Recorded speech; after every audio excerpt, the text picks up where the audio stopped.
Hi guys, my name is Chansigar Barula and I am a chartered accountant, and these are lecture sessions of information system audit. The intent of this exercise is to make the course material easy, understandable and lucid so that chartered accountant can understand it, and if there are any problems they can see the lectures and उनके doubts जो हैं close हो जाएं.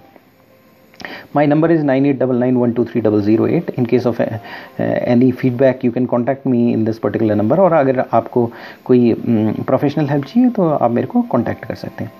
तो आज हम पढ़ेंगे network design and maintenance. और नेटवर्क डिज़ाइन एंड मेंटेनेंस में सबसे पहले हम पढ़ेंगे client server technology.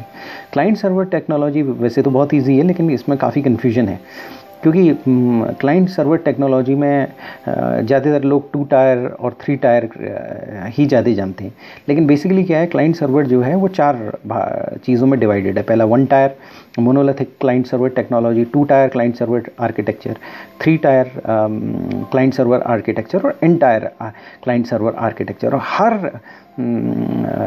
1 tyre, 2 tyre, 3 tyre और N टायर में डिफरेंसेस हैं. Means 1 tire is less democratic, 2 tire is more democratic, 3 tire is और भी ज़्यादा डेमोक्रेटिक है, और N टायर जो है it's a hugely democratic kind of a thing. 1 tyre में जो है रिसोर्स का स्पेशलाइजेशन वो कम है, और 2 टायर में ज़्यादा है, 3 टायर में स्पेशलाइजेशन बढ़ जाता है, N टायर में डिस्ट्रीब्यूशन बढ़ जाता है, डिस्ट्रीब्यूटेड नेटवर्क बाकी आगे बढ़ जाता है. तो सबसे पहले हम समझते हैं कि क्लाइंट सर्वर टेक्नोलॉजी क्यों आई. कि क्लाइंट सर्वर टेक्नोलॉजी इसलिए आई क्योंकि नेटवर्किंग स्टार्ट हुई. पहले क्या होता था, स्टैंड अलोन कंप्यूटर्स होते थे, उसमें ही सारा आपकी प्रोसेसिंग होती थी, उसी में एप्लीकेशन होता था, उसी में डेटाबेस होता था, उसी में फाइल सर्वर्स होते थे, उसी में फाइल होती थी, फाइल सर्वर्स नहीं, फाइल होती थी.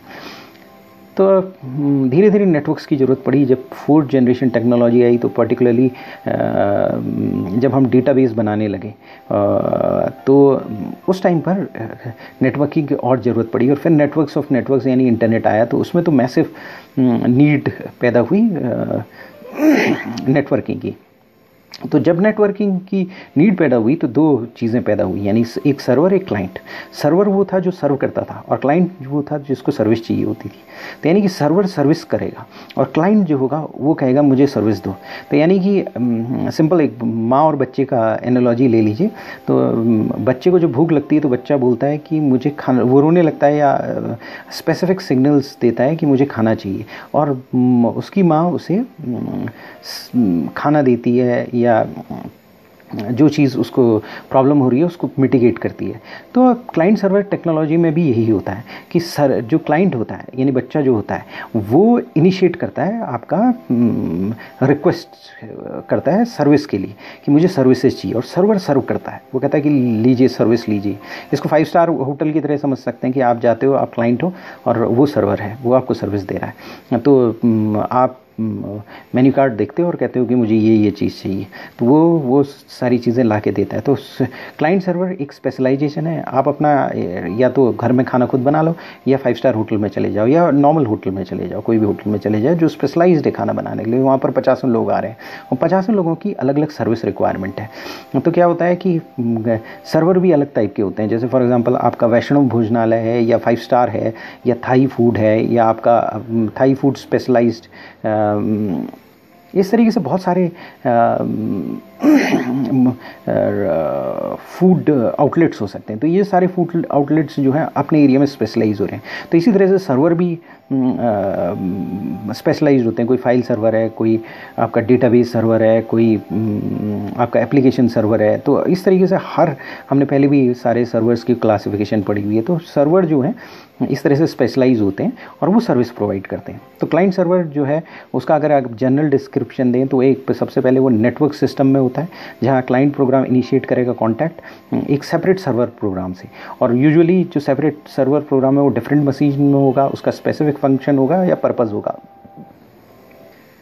तो लास्ट डिकेड में क्या हुआ है कि बहुत सारे कॉम्प्लेक्स इंफॉर्मेशन सिस्टम इवॉल्व हो गए हैं पिछले 30 साल में। बहुत सारे different type of client server evolve हो गए हैं और client server model of computing भी डिफरेंट आ गया है और जिसे हम जनरली एक्सेप्टेड प्रेफर्ड आर्किटेक्चर मानने लगे एप्लीकेशन को डिज़ाइन या डिप्लॉय करने की। क्योंकि ऐसा है कि जिस तरह से खाने के पहले वैराइटीज़ कम होते थे या स्पेशलाइजेशन कम होता था, पहले चाइनीज़ फूड कम मिलता था, सी फूड कम मिलता था, अब वो स्पेशलाइजेशन बढ़ता जा रहा है। जैसे जैसे ग्लोबलाइजेशन हो रहा है, जैसे जैसे यूज़र की नीड बढ़ती जा रही है, वैसे वैसे स्पेशलाइज फूड जॉइंट्स बनते जा रहे हैं। कोई मिठाई में स्पेशलाइज कर रहा है, कोई नॉन वेज फूड में स्पेशलाइज कर रहा है, कोई वेज फूड में स्पेशलाइज कर रहा है, कोई थाई फूड में स्पेशलाइज कर रहा है, कोई सी फूड में स्पेशलाइज कर रहा है। तो इसी तरीके से धीरे धीरे जो है क्लाइंट सर्वर मॉडल में भी यही होता गया, स्पेशलाइजेशन बढ़ता चला गया।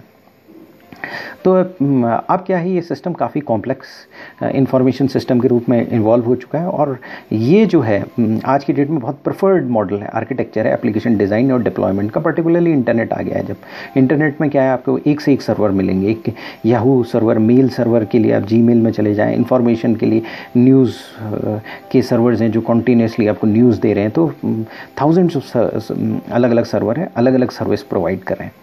जैसे यूट्यूब है, वो एक अलग सर्वर है, वो आपको वीडियो सर्वर है, आपको वीडियोस प्रोवाइड कर रहा है पर्टिकुलर उसके। इसी तरीके से म्यूज़िक के आपकी साइट्स हैं जहाँ पर बॉलीवुड का म्यूज़िक है, वर्ल्ड म्यूज़िक है, तो वो आप उसमें आप जाकर वो सर्वर्स कोई म्यूज़िक प्रोवाइड कर रहा है, कोई साउंड प्रोवाइड कर रहा है, कोई न्यूज़ प्रोवाइड कर रहा है, कोई साइंटिफिक चीज़ें प्रोवाइड करेगा। तो ये स्पेशलाइजेशन बढ़ती जा रही है। तो आज की डेट में क्या बेसिकली जो है, लेकिन इनका चलन जो है एसक्यूएल डेटाबेस सर्वर से ज़्यादा हुआ, स्ट्रक्चर्ड क्वेरी लैंग्वेज सर्वर से ज़्यादा हुआ।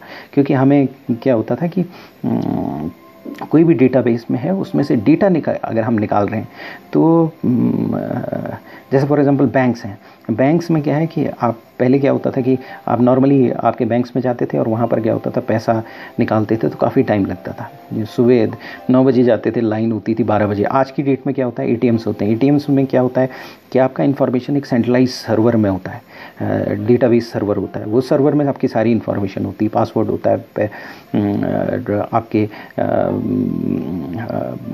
जो कितना पैसा है, क्या चीज़ है, तो वो आप एटीएम से निकाल लेते हैं। तो वहाँ पर एक बैकएंड सर्वर है जो आपको सर्विस प्रोवाइड कर रहा है और पूरे एक सिंगल सर्वर पूरे वर्ल्ड में आपको सर्विस प्रोवाइड कर रहा है।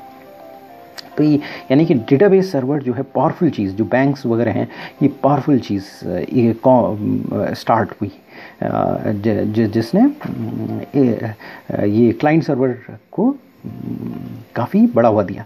तो क्लाइंट सर्वर जो होता है, पहला वन टायर क्लाइंट सर्वर होता है, 2 टायर होता है, 3 टायर होता है और एन टायर होता है। यानी 4 टाइप के आप मेजर क्लासिफिकेशन कह सकते हैं। और कई जगह पर क्या है कि ये क्लासिफिकेशन के बारे में बहुत सही ढंग से बताया नहीं गया है। लेकिन जो कई बार क्या होता है, 3 टायर और एन टायर में कन्फ्यूजन हो जाता है, क्योंकि लोग अधिकतर ये समझते हैं 3 tyre classification is an tyre है, लेकिन थोड़े थोड़े डिफरेंसेस हैं। लेकिन ये 4 बेसिक क्लाइंट सर्वर आर्किटेक्चर्स हैं जो हमें आज समझने हैं। हम एक एब्स्ट्रैक्ट मॉडल बनाएंगे, जैसे मैंने पहले कहा कि एक थॉट प्रोसेस बनाएंगे, उसमें एब्स्ट्रैक्शन करेंगे। तो उसमें क्या होता है कि जब एक्सट्रैक्शन करेंगे तो आप रियल लाइफ में देखेंगे तो कुछ डिफरेंसेस आ सकते हैं, पर एब्स्ट्रैक्शन एक मेंटल मॉडल हम क्रिएट करेंगे, एक लॉजिकल मॉडल क्रिएट करेंगे। तो सबसे पहले हम चलते हैं 1 tyre monolithic client server architecture में।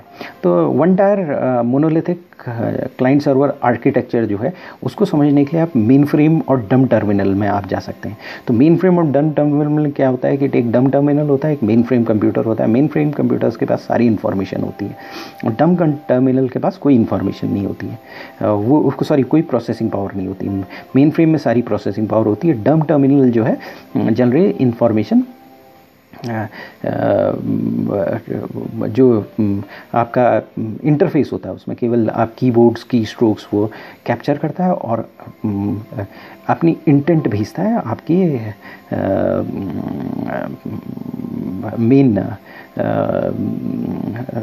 मेन फ्रेम्स में।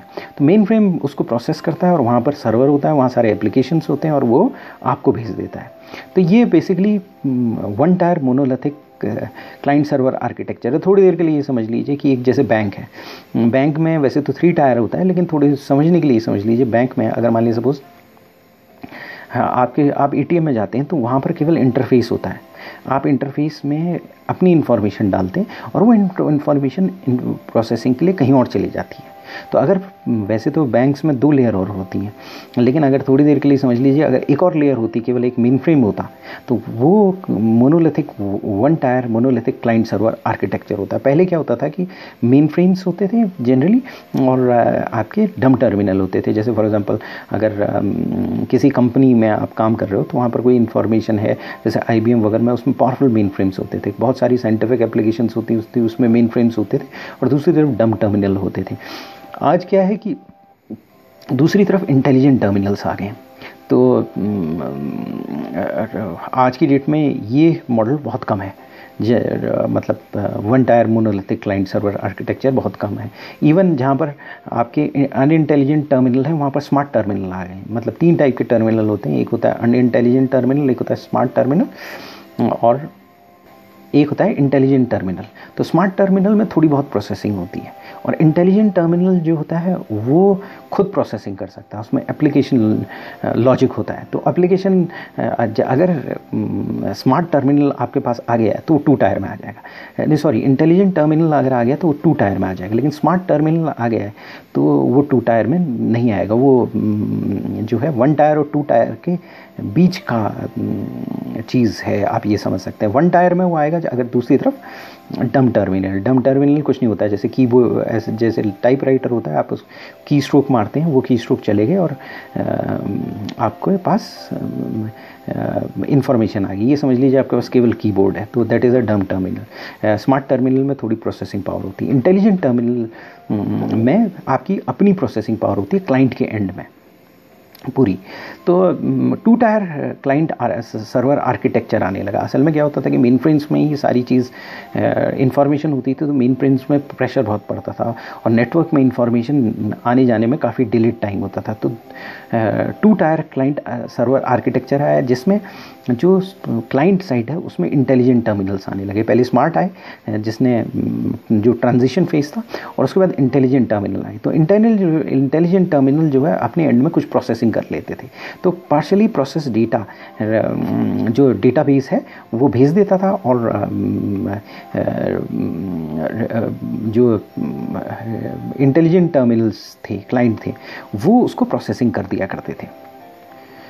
तो इसमें अगर हम देखेंगे तो एक क्लाइंट एप्लीकेशन क्लाइंट टायर है और एक डेटाबेस टायर है। तो यानी 2 टायर क्लाइंट सर्वर आर्किटेक्चर में 2 टायर्स होते हैं। एक क्लाइंट टायर यानी क्लाइंट एप्लीकेशन टायर जहाँ पर एप्लीकेशन रिजाइड करती है, और डेटाबेस टायर जहाँ डेटाबेस टायर करता है, जो सर्वर है वो डेटाबेस वहाँ पर रिजाइड करता है।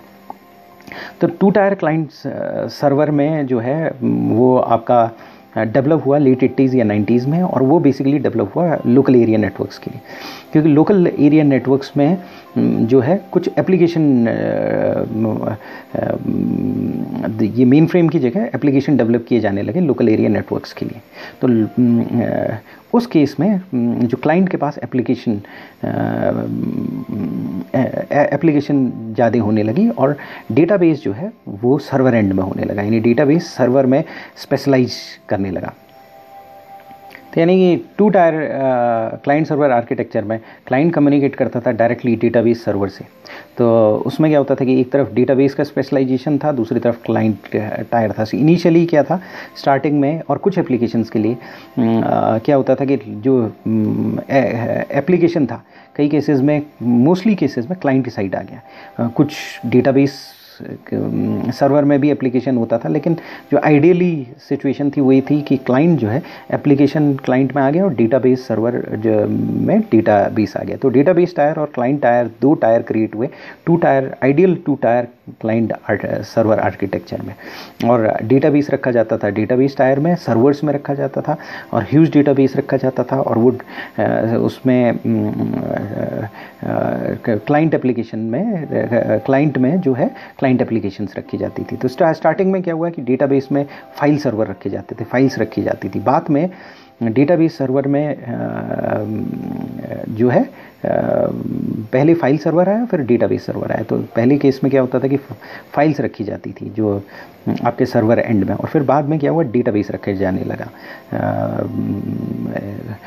जो सर्वर साइड में। तो इसमें दो चीज़ें आई, फैट क्लाइंट और फैट सर्वर। यानी फैट क्लाइंट का मतलब ये है क्लाइंट वहाँ पर प्रोसेसिंग ज़्यादा होती थी, फैट सर्वर का मतलब ये है कि सर्वर में ज़्यादा प्रोसेसिंग होती थी। तो फैट क्लाइंट, सबसे पहले फैट क्लाइंट आए। फैट क्लाइंट जब स्टार्टिंग में आए तो वो आए आपके फाइल सर्वर के लिए। तो फैट क्लाइंट में क्या हुआ कि ये भी 2 टायर मॉडल था। इसमें जनरली ये नॉन मेन फ्रेम होस्ट के लिए होता था, और इसमें क्या होता था कि एक नेटवर्क फाइल सर्वर होता था और एक इंटेलिजेंट फैट क्लाइंट होता था। और इंटेलिजेंट फैट क्लाइंट के पास सारी प्रोसेसिंग होती थी, यानी प्रोसेसिंग कहाँ पर होती थी, क्लाइंट के पास। और जैसे आज की डेट में आप क्या होते हैं, आपके कंपनी में ड्राइव्स होती हैं, ड्राइव्स में फाइल्स होती हैं, फाइल्स में सबकी फाइल्स रखी होती हैं, आप कोई भी फाइल्स उसमें एक्सेस कर सकते हैं और ले सकते हैं। तो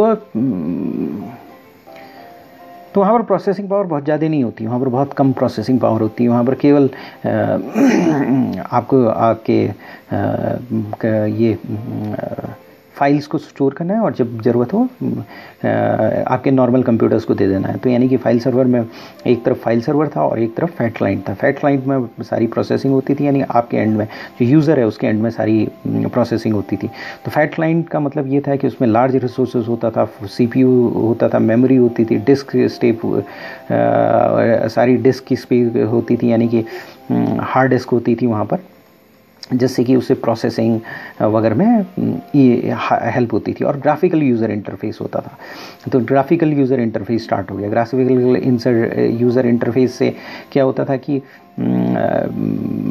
ईज़िली जो यूज़र है वो काम कर लेता था। वो ऐसा है कि सर्वर से कोई भी इंफॉर्मेशन चाहिए तो वो उसे मंगा लेता था। तो ये जो फैट क्लाइंट वाला आर्किटेक्चर था, ये 50 कंप्यूटर्स या 60 कंप्यूटर या 70 कंप्यूटर 75 कंप्यूटर तक आइडियल था। उससे ज़्यादा होते थे तो फिर प्रॉब्लम क्रिएट होने लगती थी। तो फिर और एवोल्यूशन स्टार्ट हुआ। उसमें क्या हुआ कि जनरल पर्पस लैन फाइल सर्वर जो हुआ उसकी जगह जो है स्पेशलाइज्ड डेटाबेस सर्वर आने लगे, क्योंकि डेटा बढ़ता चला गया, डिपार्टमेंट फाइल शेयरिंग बढ़ती गई। तो डिपार्टमेंट्स के बीच में तो उन्हें रेडीमेड डेटा चाहिए था और नॉन रिडंडेंसी रिमूव करनी पड़ी, क्योंकि डेटा एक जगह अपडेट हो तो बाकी सारी जगह अपडेट हो, और एक स्ट्रीमलाइन डेटा हो, एक जगह पर रखा हुआ डेटा हो। तो इस स्पेशलाइज्ड डेटाबेस सर्वर की रिक्वायरमेंट पैदा होने लगी। फिर क्या हुआ कि कुछ न्यू डेवलपमेंट टूल्स आए, जैसे पावर बिल्डर, विजुअल बेसिक और डेल्फी जैसे आए। तो उसमें उससे पहले क्या होता था कि अगर मान लीजिए सपोज स्ट्रक्चर्ड क्वेरी लैंग्वेज का यूज़ होने लगा और कई केसेस में फाइल्स बहुत बढ़ गई, तो क्या हुआ कि जब प्रोसेसिंग की रिक्वायरमेंट बढ़ती जा रही थी तो क्लाइंट फैटर होता जा रहा था, यानी यूज़र के एंड में फैटर होता जा रहा था। तो उससे क्या होता था कि हाँ, अगर 50 कंप्यूटर हैं तो 50 कंप्यूटर में आपको बेटर CPU देना पड़ता था। तो उससे कॉस्ट प्रोहिबिटिवली बढ़ती चली गई। बैंडविड्थ रिक्वायरमेंट ज़्यादा हो गई, क्योंकि ऐसा है कि आपको डेटाबेस पूरा का पूरा भेजना है, प्रोसेस डेटा नहीं भेजना है, बल्कि डेटाबेस से काफ़ी चीज़ें भेजनी हैं, जिनमें उसके बाद आपके क्लाइंट एंड में आएगा और वहाँ पर प्रोसेसिंग होगी। तो इसमें क्या है, एफर्ट बहुत ज़्यादा बढ़ रहा था जो क्लाइंट का, और क्लाइंट के रिसोर्सेज बहुत ज़्यादा यूज़ हो रहे थे। क्लाइंट का कुछ ज़्यादा CPU चाहिए था। फैटर होता जा रहा था और मोटा होता जा रहा था, और फैटर क्लाइंट होता जा रहा था। तो एक क्लाइंट सर्वर में क्या होता है, सर्वर एक होता है, क्लाइंट बहुत ज़्यादा होते हैं। अगर क्लाइंट ज़्यादा फैटर होने लग गए तो सारे क्लाइंट फैटर होने लगेंगे, और फिर उस केस में प्रॉब्लम बहुत ज़्यादा हो जाएगी। और क्या होता था कि स्पीड हल्की होने लगेगी, तो लोग चिल्लाने लगेंगे स्पीड हल्की हो गई है, और आदमी रखना पड़ेगा आपको हर एक के पास जाकर सर्विस देने के लिए। तो कॉस्ट बढ़ गई थी, उसको सर्विसिंग की कॉस्ट, मेंटेनेंस की कॉस्ट, और जो है आपकी इनिशियल इन्वेस्टमेंट बढ़ता चला गया। तो फिर फैट सर्वर लाए गए। फैट सर्वर में क्या था, तो उसमें थिन क्लाइंट था और फैट सर्वर था। यानी कि जो प्रोसेसिंग वगैरह अधिकतर होती थी वो सर्वर एंड में हो जाती थी।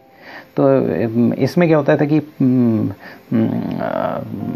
एक सर्वर लिया जाता था जहाँ पर प्रोप्राइटरी सॉफ्टवेयर होता था और कस्टमाइजेशन कोडिंग की जाती थी, और उसके बाद क्या है कि सर्वर पर के एंड पर ही मेजर प्रोसेसिंग वर्क हो जाता था, और मेजर प्रोसेसिंग वर्क होने के बाद क्लाइंट को इंफॉर्मेशन दे दी जाती थी, डेटा दे दिया जाता था, प्रोसेस डेटा दे दिया जाता था। अगर कुछ थोड़ी बहुत प्रोसेसिंग करनी है तो वो क्लाइंट एंड में करने लगता था।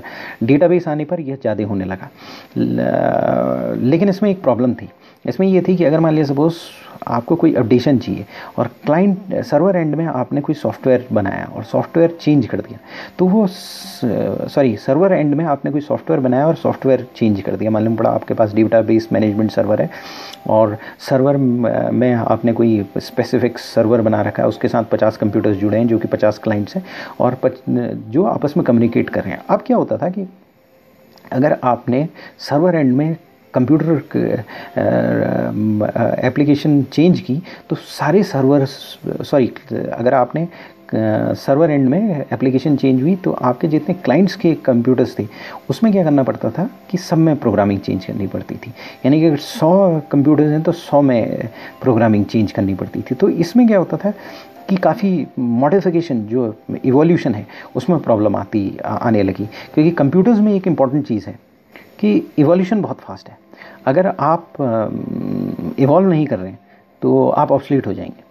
तो कंप्यूटर्स में क्या हुआ कि इवोल्यूशन की ज़रूरत हुई और प्रोग्राम को चेंज करने की ज़रूरत हुई, रिक्वायरमेंट्स बढ़ती चली गई। तो क्या हुआ कि आपको सॉफ्टवेयर एप्लीकेशन सॉफ्टवेयर जो सर्वर एंड में था उसे कस्टमाइज़ करना पड़ा, और जब उसे कस्टमाइज़ करना पड़ा तो क्लाइंट एंड में जो आपका सॉफ्टवेयर था वो भी चेंज करना पड़ा। और लार्ज डिस्ट्रीब्यूटेड डेटाबेस में बहुत ज़्यादा प्रॉब्लम हो गई, क्योंकि ऐसा है कि अगर आपके 10,000 कंप्यूटर्स हैं और लोग सेल्स टीम है, मार्केट में है, आप अक्रॉस कंट्री अक्रॉस वो हैं, तो जो आपका 10,000 क्लाइंट्स हैं, अगर उनकी थोड़ी थोड़ी डिफरेंट नीड्स हैं और मान लिया सेल्स वाले की अलग नीड है, आपके अकाउंट्स वाले की अलग नीड है, आईटी वाले की नीड अलग है, तो आपने एक सॉफ्टवेयर चेंज किया सर्वर एंड में जो कि सबको सर्विस दे रहा है, तो क्लाइंट एंड में सब जगह वो चेंज करना पड़ता था, और ये एक बहुत बड़ी प्रॉब्लम थी,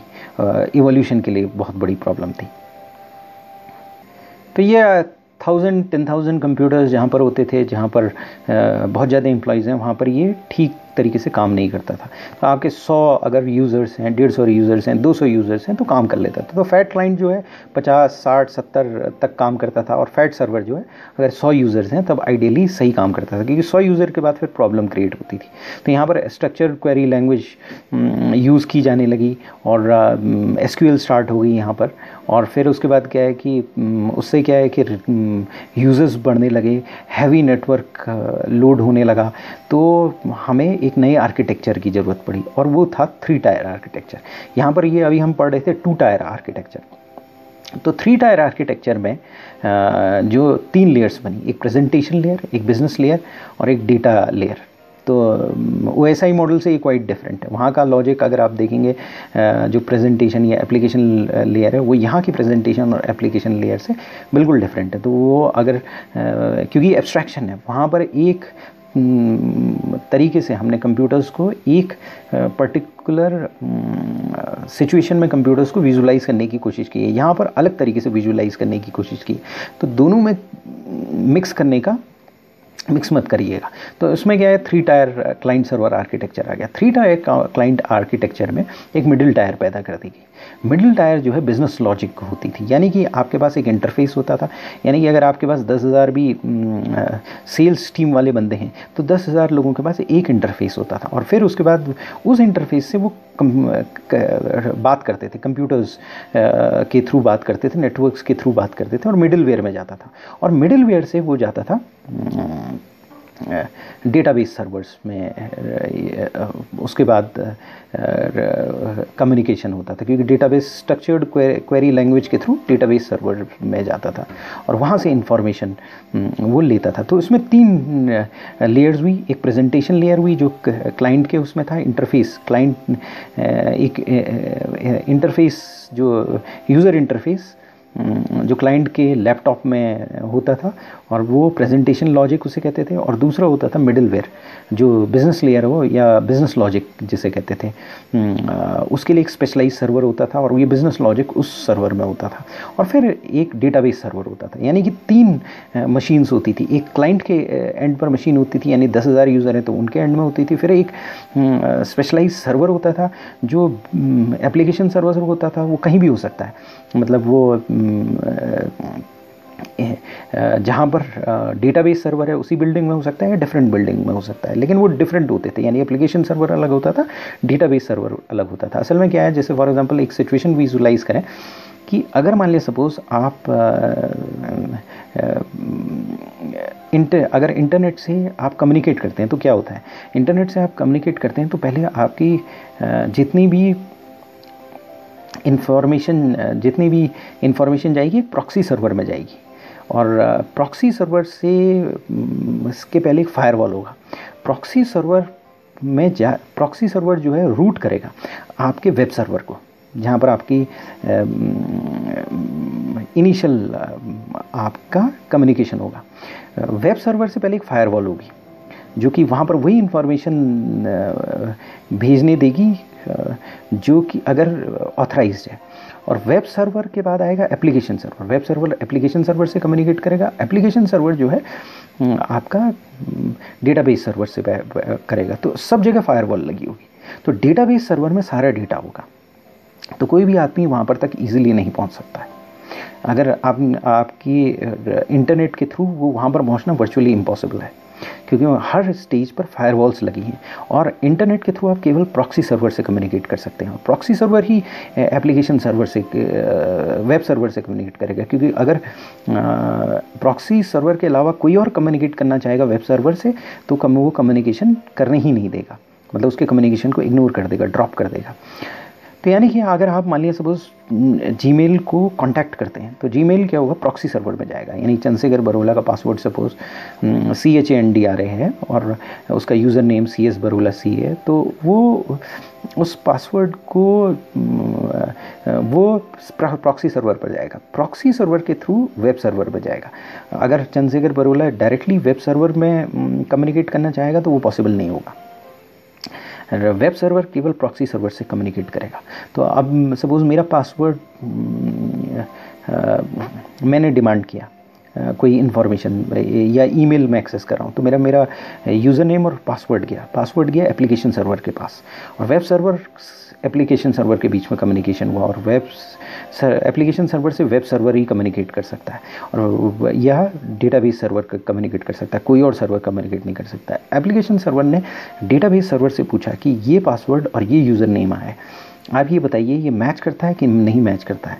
डेटाबेस सर्वर ने कहा येस और नो, वो पासवर्ड वापस नहीं देगा।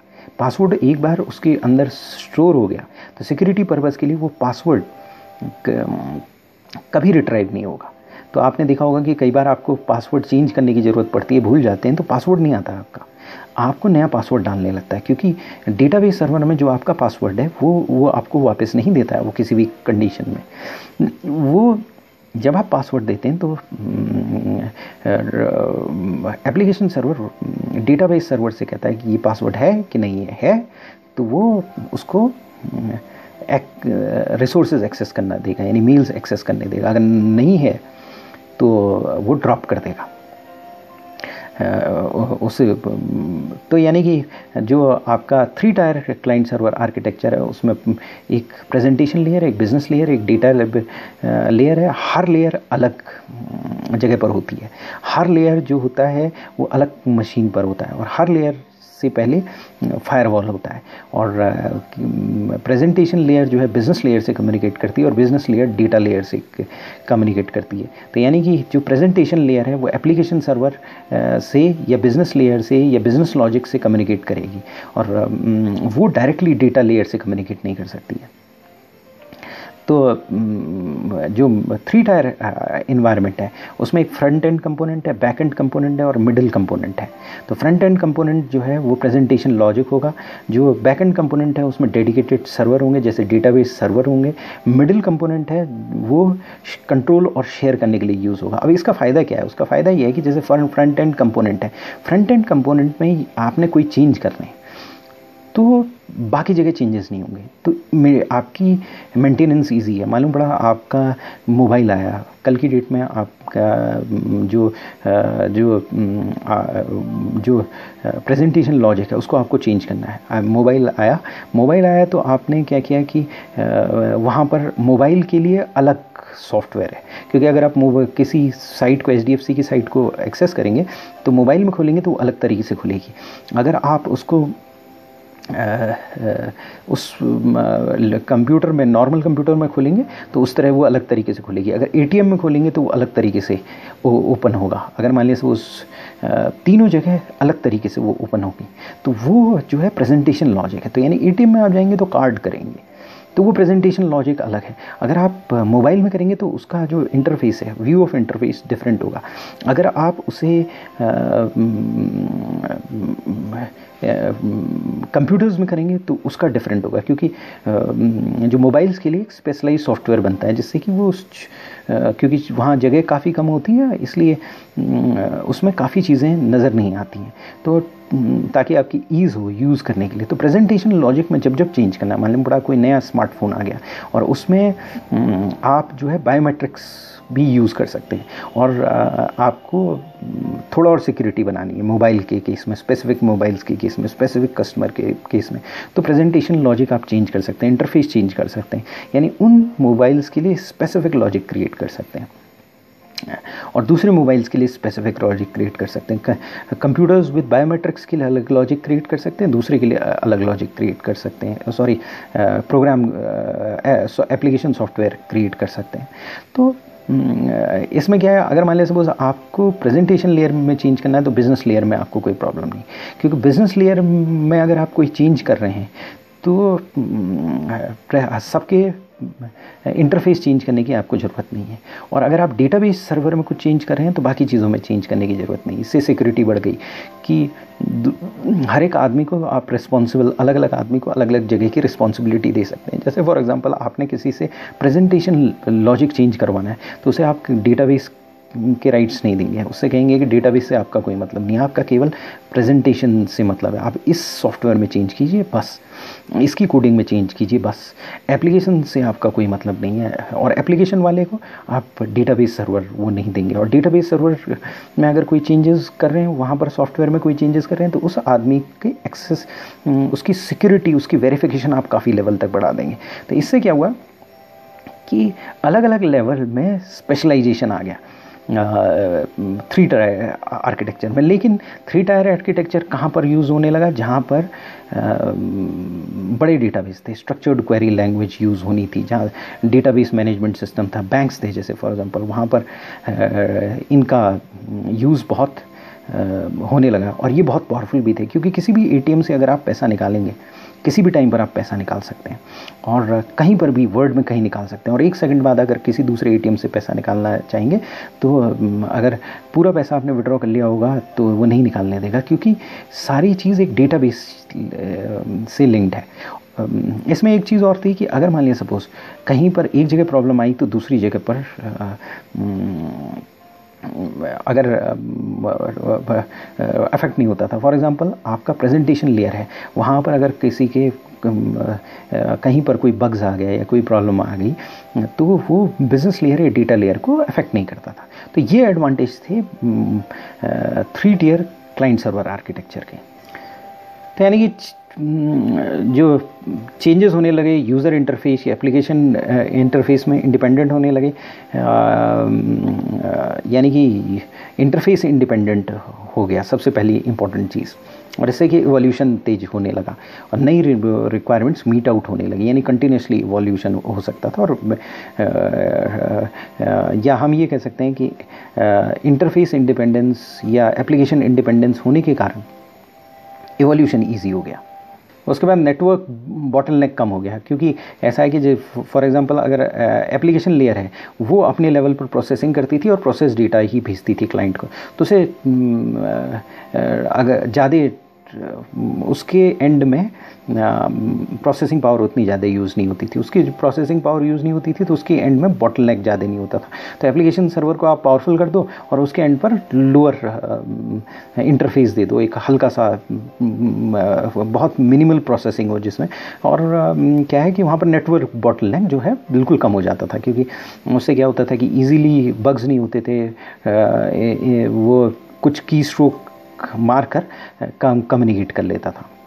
उसके अलावा ऐसा था, बिजनेस लॉजिक चेंज कर रहे हो तो वो इंडिपेंडेंट थे, मतलब 2 टायर आर्किटेक्चर में हर क्लाइंट के बिजनेस लॉजिक को मॉडिफाई करना पड़ता था। यहाँ पर ऐसा नहीं होता था, यहाँ पर ये भी इंडिपेंडेंस हो गई। उसके अलावा क्लाइंट जो था वो डेटाबेस और नेटवर्किंग ऑपरेशन से इंडिपेंडेंट हो गया। उसको ये मतलब नहीं था कि कहाँ डेटा है, और क्योंकि उसके पास डेटा, प्रोसेस डेटा क्विकली आ जाता था, तो कितने सर्वर हैं, कहाँ पर डेटा रिजाइड कर रहा है, इन सब चीज़ों के बारे में उससे सोचने की ज़रूरत नहीं होती थी। उसके अलावा एक और इम्पॉर्टेंट चीज़ थी कि डेटाबेस कनेक्शन पूल किए जा सकते थे, तो उससे क्या होता था कि लाइसेंसेस की कॉस्ट काफ़ी रिड्यूस हो गई। अगर मान लीजिए सपोज अगर लाइसेंसेस इशू करना है तो नंबर ऑफ़ यूज़र्स के लिए लाइसेंसेस यूज़ करना है, तो ऑब्वियसली आपके नंबर ऑफ़ यूज़र बढ़ेंगे तो वहाँ पर इकोनॉमी ऑफ स्केल आ जाएगा। तो वहाँ पर क्या होता था कि कॉस्ट रिड्यूस हो जाती थी, क्योंकि डेटाबेस कनेक्शंस को हम पूल कर सकते थे कि एक टाइम पर इतने लोग लाइव रहेंगे, इतने लोग कनेक्ट करेंगे, तो उतने पर यूज़र लाइसेंस उतना ले लेते थे कि जितना लोग लाइव कनेक्ट कर रहे हैं। अगर मान लीजिए सपोज अगर कोई SBI का कोई ATM से अगर लाखों ATM है, लेकिन एक टाइम पर 50,000 60,000 लोग एक्सेस करते हैं, तो आप 50,000 लोगों का ऐसे सॉफ्टवेयर ले सकते हैं जो 50,000 लोगों के को हैंडल कर सकता है। तो उसमें क्या है, डेटाबेस कनेक्शन हम पूल कर सकते थे और उसकी कॉस्ट लोअर हो जाती थी।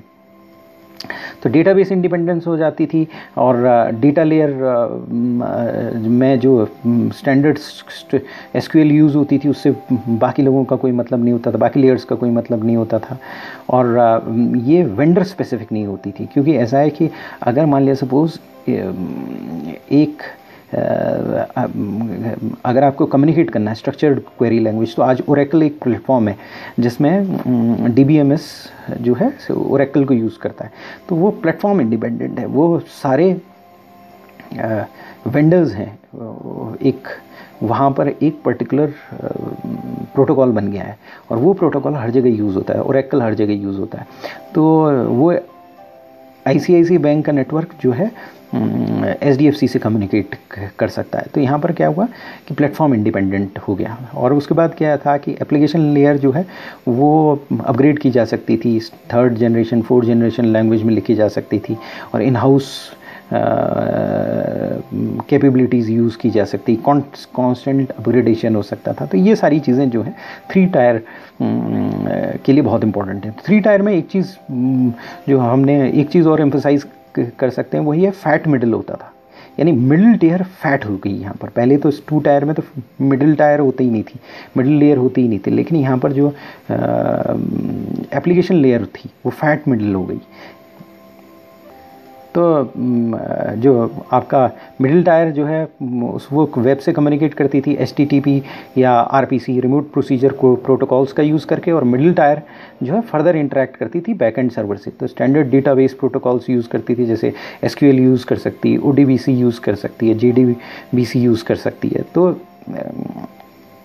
जैसा पहले कहा, मिडिल टायर एप्लीकेशन लॉजिक होता था, इसमें ये क्लाइंट के कॉल्स को डेटाबेस क्वेरीज में कन्वर्ट करता था।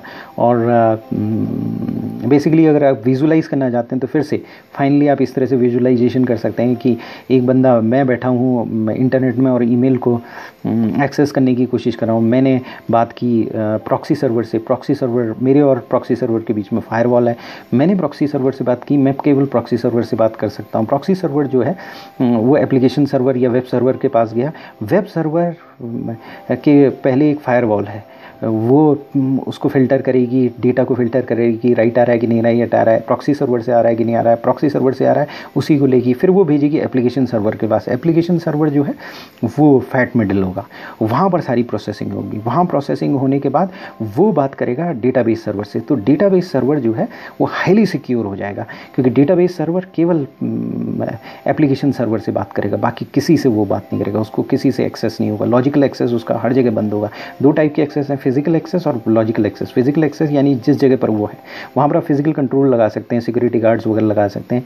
लेकिन लॉजिकल एक्सेस प्रॉब्लम होता है कि वर्ल्ड में कहीं कोई भी बंदा उसे डायरेक्टली एक्सेस नहीं कर सकता, उसको वो एक्सेस करेगा जिसके पास पासवर्ड वगैरह हो। और बहुत सी चीज़ें हैं डेटाबेस सर्वर वापस नहीं भेजेगा, जैसे फॉर एग्जांपल पासवर्ड्स है, वो पासवर्ड्स अपने पास वन वे जाएगा, यानी कि एक बार डेटाबेस सर्वर में पासवर्ड चलेंगे तो वापस नहीं आएंगे। वो केवल ये बताएगा पासवर्ड मैच हो रहा है या नहीं मैच हो रहा है केवल, और ये नहीं बताएगा कि पासवर्ड क्या है, यूज़र नेम क्या है, इस यूज़र नेम के अगेंस्ट ये भी नहीं बताएगा कि ये यूज़र नेम है कि नहीं है। तो वो ये भी नहीं बताएगा कि पासवर्ड मैच हो रहा है या यूज़र नेम मैच नहीं हो रहा है। वो ये बताएगा इन दोनों में से कोई एक चीज़ मैच नहीं हो रही है, या तो यूज़र नेम नहीं है या पासवर्ड इस यूज़र नेम के अगेंस्ट ये पासवर्ड नहीं है। मतलब अगर मैच होगा तो वो आंसर कर देगा। तो ये बेसिकली था 3 टायर आर्किटेक्चर। फिर आया एंटायर आर्किटेक्चर। एंटायर आर्किटेक्चर को समझने के लिए तो हम समझ सकते हैं बिटटोरेंट से। बिटटोरेंट एक ऐसी साइट है जिसमें अगर एक ऐसा एप्लीकेशन प्रोटोकॉल है कि अगर मान लिया सपोज़ मेरे पास बिटटोरेंट है, तो आज की डेट में क्या है, कोई भी मूवी अगर वर्ल्ड में रिलीज़ हुई, वैसे ये नेगेटिव है, लेकिन क्या होता है कि आज की डेट में एक क्लाइंट के रूप में भी काम करता है, सर्वर के रूप में भी काम करता है, और मोर डेमोक्रेटाइजेशन हो जाता है। तो बिटटोरेंट में क्या होता है कि अगर मूवी रिलीज़ हुई और मेरे पास रिलीज़ हुई है, तो मैं जो है क्लाइंट का काम करने लगूंगा, किसी एक मेरे फ्रेंड के पास होने लगी है, तो मैं क्लाइंट का भी काम करने लगूंगा और सर्वर का भी काम करने लगूंगा। यानी कि मैं मूवी उसकी साइट से, उसके कंप्यूटर से अपनी कंप्यूटर्स में डाउनलोड करने लगूंगा। उतनी ही देर में अगर मान लिया सपोज़ किसी बंदे को उस मूवी की रिक्वायरमेंट हुई, मेरे एक फ्रेंड को, मैंने फ़ोन किया, मेरे फ्रेंड को पता चला कि मूवी रिलीज़ हुई है और मेरे पास मूवी डाउनलोड हो रही है, तो उसी टाइम पर मेरे साथ कम्युनिकेट कर सकता है और मेरे कंप्यूटर से डाउनलोडिंग स्टार्ट कर सकता है। यानी कि अपलोडिंग और डाउनलोडिंग एक साथ हो रही है। इसी तरीके से थाउजेंड्स ऑफ लोग आपस में अपलोडर और डाउनलोडर बन सकते हैं, एक चेन बना सकते हैं अपलोडर और डाउनलोडर की। यानी कि उसी टाइम पर मेरे में से मूवी का एक पार्ट डाउनलोड हो रहा होगा और जितना पार्ट मेरे जगह मूवी में डाउनलोड हुआ उतना ही अपलोड हो रहा होगा। तो इससे भी बेटर चीज़, एक मूवी को कई पीसेस में कन्वर्ट किया जा सकता है। यानी कि मेरे 5 फ्रेंड्स हैं और 5 फ्रेंड्स 5 पार्ट्स में कन्वर्ट कर सकते हैं, और एक आदमी हमारे 5 कंप्यूटर्स को एक्सेस कर सकता है और वहाँ से डाउनलोड करना स्टार्ट कर सकता है। या 50 आदमी अलग अलग कंप्यूटर्स में हमारे कंप्यूटर्स को कनेक्ट कर सकते हैं और बिटटोरेंट प्रोटोकॉल से कनेक्ट कर सकते हैं और अपने उसमें कॉन्स्टेंटली डाउनलोड कर सकते हैं। तो ये एक एग्जांपल है एंटायर आर्किटेक्चर का, जो थिन ऑल ओवर कहा जाता है। तो इसको हम पढ़ेंगे नेक्स्ट लेक्चर सेशन में।